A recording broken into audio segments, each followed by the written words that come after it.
प्यारे बच्चों, आज हम पढ़ेंगे चैप्टर नंबर 7, जीवों में विविधता या डाइवर्सिटी इन लिविंग ऑर्गेनिजम्स।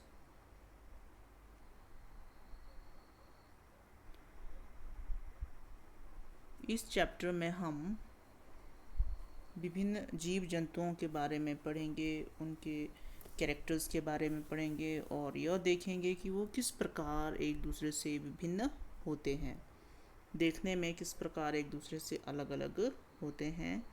और इसमें सिंपल उदाहरण है, क्या दोनों की लंबाई समान होती है?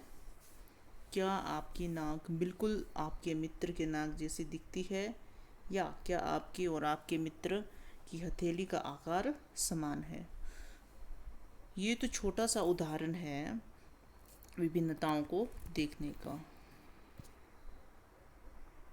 हमारे आसपास बहुत सारे जीव जंतु हैं, उनमें भी कुछ समानताएं होती हैं या फिर कुछ विभिन्नता होती है। तो बंदर, गाय किस प्रकार एक दूसरे से भिन्न दिखते हैं, किस प्रकार एक दूसरे से अलग दिखते हैं, उन दोनों में किस प्रकार अंतर आता है।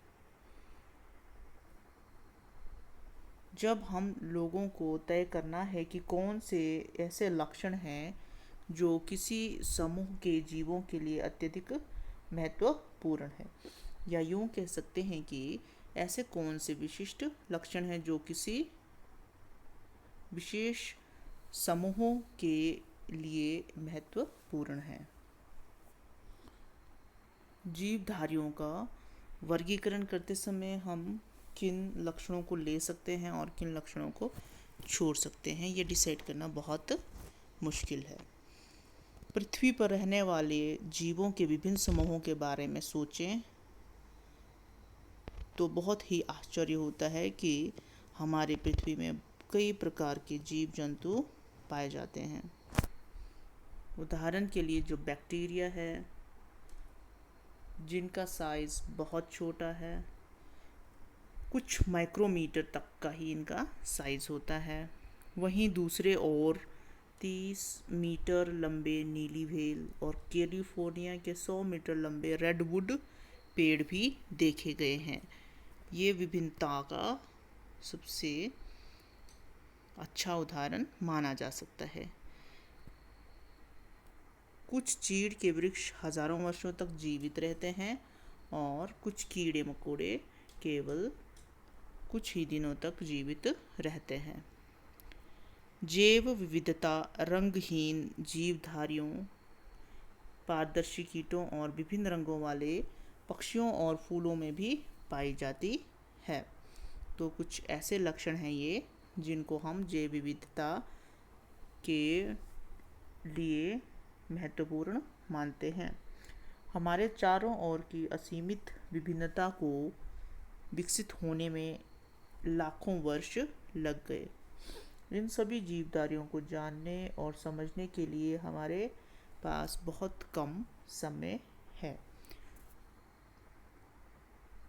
हम केवल ऐसे जीवधारियों की समानता का अध्ययन करेंगे जिनसे हम विभिन्न वर्गों, विभिन्न समूहों का अध्ययन कर सकें। जीवन के इन विभिन्न रूपों की विभिन्नता का अध्ययन करने के अनुरूप कई क्रम आते हैं। ये हमें सुनिश्चित करना पड़ता है कि कौन से लक्षण विशिष्ट हैं जो जीवधारियों में अधिक मौलिक अंतर पैदा करते हैं। जीवधारियों के मुख्य विस्तृत समूहों का निर्धारण हम इन्हीं मौलिक अंतरों को देखकर करते हैं। इन समूहों में छोटे समूहों का निर्णय अपेक्षाकृत कम महत्वपूर्ण लक्षणों के आधार पर किया जाता है। वर्गीकरण का आधार क्या है? वर्गीकरण यानी कि जीवों को अलग अलग समूहों में बांटना। और यूनानी विचारक अरस्तु ने जीवों का वर्गीकरण उनके स्थान, जल, वायु, आदि आवासों के आधार पर किया था। उन्होंने यह देखा था कि जीव जंतु किस प्रकार के आवास में रहते हैं, उसी के आधार पर उन्होंने उनका वर्गीकरण किया। उदाहरण के लिए कुछ जीव समुद्र में रहते हैं, कुछ जीव स्थल पर रहते हैं और कुछ अन्य महत्वपूर्ण स्थानों पर पाए जाते हैं। तो उन्होंने आवास को ही मुख्य रूप से आधार मानकर इन जीवों का वर्गीकरण किया। इस विषय में आगे बढ़ने से पहले हमें लक्षणों का अर्थ समझना पड़ेगा कि लक्षण क्या हैं या कैरेक्टर्स जिन्हें हम कहते हैं वो क्या होते हैं। जब हम जीव के विशिष्ट विविध समूह को वर्गीकृत करते हैं तो सबसे पहले यह जानना होता है कि उनमें समानताएं क्या हैं, जिसके आधार पर उन्हें एक वर्ग में रखा जा सके,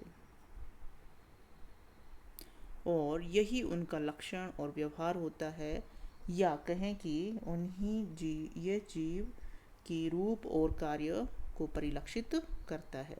जो लक्षण है वो दो चीज़ों पर डिपेंड करता है, एक है रूप और दूसरा है कार्य।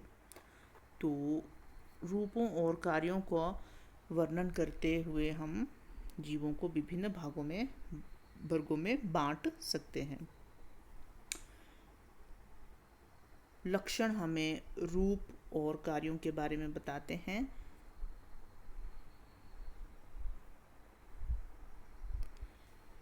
कुछ लक्षणों को अन्य लक्षणों की तुलना में ज़्यादा मौलिक माना जा सकता है। आइए देखें कि किस प्रकार हम पत्थरों के आकार को देखते हुए पत्थरों के आकार के आधार पर दीवार बनाते हैं।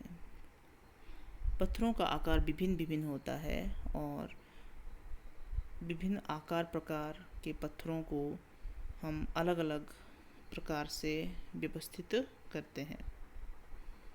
सबसे निचले स्तर पर लगे पत्थर जीवों के उन लक्षणों के समान हैं जो जीवों के वृहत्तम वर्ग को निर्धारित करते हैं। ये लक्षण जीव के दूसरे किसी भी संरचनात्मक या क्रियात्मक लक्षण से स्वतंत्र होते हैं। ये बहुत ही बेसिक कैरेक्टर्स होते हैं, परंतु इसके बाद के स्तर के लक्षण पहले के स्तर के लक्षण पर निर्भर रहते हैं तथा बाद के स्तर को भी निर्धारित करते हैं।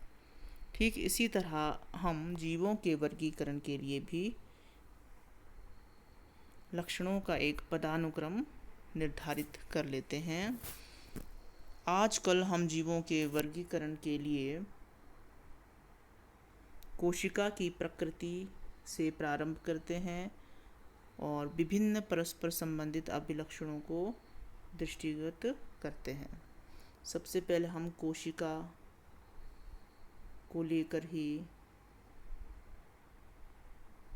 चलते हैं और ये देखते हैं कि कोशिकीय स्तर पर किस प्रकार हम विभिन्न जीवों को विभिन्न वर्गों में बांट सकते हैं।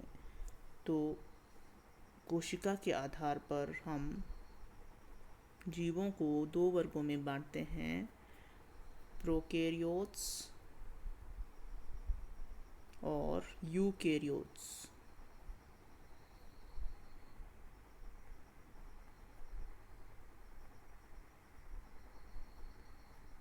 जो प्रोकैरियोट्स हैं वो प्राचीनतम जीवों में आते हैं और जो यूकैरियोट्स हैं वो उन्नत स्तर के जीव कहलाते हैं।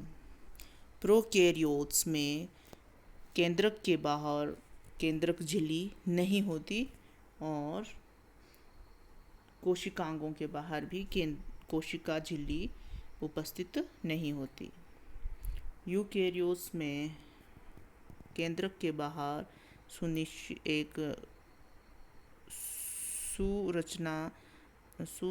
संरचनात्मक एक बाहरी आवरण होता है केंद्रक के बाहर, जिसे हम केंद्रक झिल्ली कहते हैं, और प्रत्येक कोशिकांग के बाहर भी उनकी अपनी अपनी झिल्ली उपस्थित रहती है। तो यूकेरियोट कोशिका में केंद्रक समेत अन्य कोशिकांगों के बाहर भी झिल्ली उपस्थित रहती है।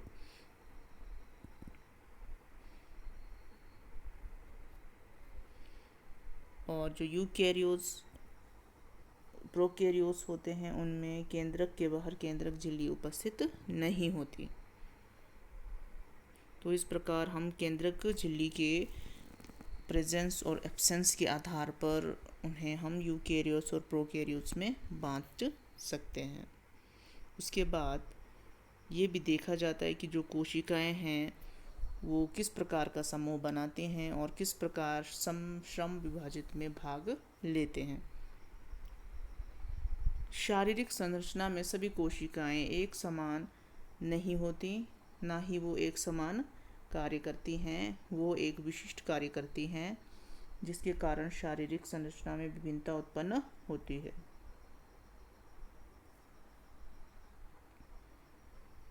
ये भी देखा जाता है कि क्या जीव प्रकाश संश्लेषण कर पाते हैं या प्रकाश संश्लेषण नहीं कर पाते हैं। जो जीव प्रकाश संश्लेषण करते हैं उनकी शारीरिक संगठन थोड़ी अलग होती है। उसी तरह जंतुओं में किस तरह शरीर विकसित होता है और शरीर के अंग बनते हैं, इस आधार पर भी हम उनको विशिष्ट वर्गों में बांट सकते हैं। वर्गीकरण के लिए पौधों के शरीर के विभिन्न लक्षण किस प्रकार जंतुओं से भिन्न होते हैं। पौधे और जंतुओं में क्या भिन्नताएं होती हैं। पौधों का शरीर भोजन बनाने की क्षमता के अनुसार विकसित होता है, जबकि जंतुओं का शरीर भोजन को बाहर से ग्रहण करता है। यही लक्षण वर्गीकरण के दौरान उपसमूह और फिर बाद में बड़े समूहों में विभाजन का आधार बनते हैं। वर्गीकरण और जैव विकास सभी जीवधारियों को उनकी शारीरिक संरचना और कार्य के आधार पर पहचाना जा सकता है, यानी रूप और कार्य। शारीरिक बनावट में कुछ लक्षण अन्य लक्षणों की तुलना में ज़्यादा परिवर्तन लाते हैं। इसमें समय के साथ बहुत महत्वपूर्ण भूमिका होती है। जीवों के वर्गीकरण का जैव विकास से बहुत नज़दीकी संबंध है। जीवों को यदि हम देखते हैं तो सभी निरंतर होने वाले परिवर्तनों की प्रक्रिया के स्वाभाविक परिणाम हैं जो उनके बेहतर जीवन यापन के लिए आवश्यक थे। जीव पर्यावरण के अनुसार अपने शरीर को अनुकूलित करते हैं और उस आधार पर ही उनकी जैव संरचना का विकास होता है। चार्ल्स डार्विन ने 1859 में अपनी पुस्तक द ओरिजिन ऑफ स्पीशीज में जैव विकास की अवधारणा दी थी। जैव विकास की इस अवधारणा को वर्गीकरण से जोड़ा जाता है। कुछ जीव समूहों की शारीरिक संरचना में पर्याप्त परिवर्तन दिखाई पड़ते हैं। प्राचीन प्रकार के जीवों को निमन जीव कहा जाता है, जबकि दूसरे जीव जो प्राचीन जीवों से विकसित हुए उनको उन्नत जीव कहा जाता है। विकास के दौरान जीवों में जटिलता की संभावना बनी रहती है। विकास और जटिलता का आपस में गहरा संबंध है।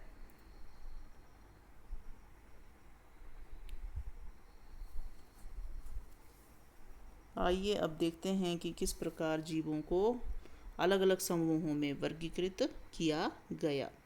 इसके बारे में हम सबसे पहले अर्नेस्ट हैकेल, रॉबर्ट विटेकर और कार्ल वोस नामक वैज्ञानिकों के बारे में जानते हैं। ये वो वैज्ञानिक हैं जिन्होंने सजीव जगत को, एनिमल जो लिविंग किंगडम है, उसको बड़े वर्गों में विभाजित किया था। विटेकर के द्वारा 5 जगत दिए गए, जिसमें मोनेरा, प्रोटिस्टा, फंजाई, प्लांटी और एनिमिलिया प्रमुख हैं।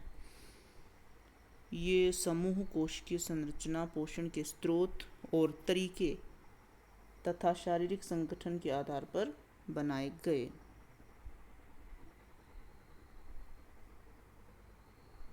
वॉस ने अपने वर्गीकरण में मोनेरा जगत को आर्कीबैक्टीरिया और यूबैक्टीरिया में बांट दिया।